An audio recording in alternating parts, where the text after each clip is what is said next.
గడిచిన ఈ 9 నెలల కాలంలో అంటే ఈ గవర్నమెంట్ పరిపాలన ఏ రకంగా ఉందంటారు? పర్లేదండి. ఎప్పుడైనా సరే ఏ పార్టీ అయినా సరే ఒక మెరుగైన డెవలప్మెంట్ చూపించాలంటే మినిమం 1 ఇయర్ అండి. Minimum 1 year. ఎందుకంటే ముందు దాన్ని స్టడీ చేయడానికే టైం పడుతుంది. ఆ స్టడీ చేయకుండా ఇది ఇన్స్టెంట్ కాపీ కాదు కదండి. ఇన్స్టెంట్ కాపీ అయితే అన్న కలుపుకొని తాగేస్తాం. ఇది అట్లా కాదు. గవర్నమెంట్ వచ్చి 9 నెలలు అయింది కాబట్టి ఇంకా 3 నెలల వరకు చూడాలి. తర్వాత ఏంటేంటి కార్యక్రమం చేశారు, ఈ 1 ఇయర్లో ఏ కార్యక్రమం చేశారు, ఎంత అవగాహన చేసుకున్నారు అన్నది మనం స్టడీ చేయాలి.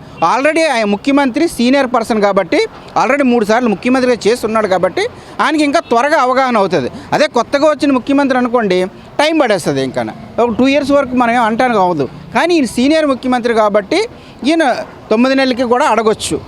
1 ఇయర్ ఏదైనా సరే మ్యాండేటరీ. అది 1 ఇయర్ ఉంటేనే దాని గురించి అభివృద్ధి చేశారా లేదా అనేది తెలుస్తుంది. నాకు తెలిసినంతవరకు, నాకున్న అవగాహన వరకు అయితే ఈ 9 నెలల్లోనే 80% వరకు కూడా బాగానే వాళ్ళ ఒక ప్లాన్ అయితే బాగానే ఉంది. కొన్ని తప్పిదాలు ఉన్నాయి, అవి సరిదిద్దుకున్నట్టయితే సరిపోతుంది. కొన్ని ఏంటంటే వీళ్ళు చిన్నకారు రైతులపైన అలాగే చిన్న చిరు వ్యాపారులపైన వాళ్ళు దృష్టి సారించలేదు. వాళ్ళకి రక్షణ లేకుండా చేస్తున్నారు. దానిపైన దృష్టి పెట్టాలి ముఖ్యమంత్రి గారు కానీ ఉప ముఖ్యమంత్రి గారు కానీ. ఈ చిన్న వ్యాపారులు చిరు వ్యాపారుల మీద ఎప్పుడు కూడా మీరు వాళ్ళ సంక్షేమమే చూడాలి. ఎందుకంటే వాళ్ళ ఓట్లతో మీరు గెలిచారు, అది మర్చిపోకండి ఎప్పుడు కూడా. కావున వాళ్ళ యొక్క సంక్షేమం, వాళ్ళ అభివృద్ధి, వాళ్ళ బాగోగులు చూడవలసిన బాధ్యత మీ పైన ఉంది.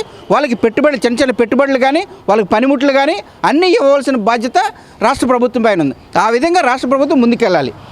ఓవరాల్గా చూసినట్టయితే 9 మంత్స్లోని బాగానే చేశారు.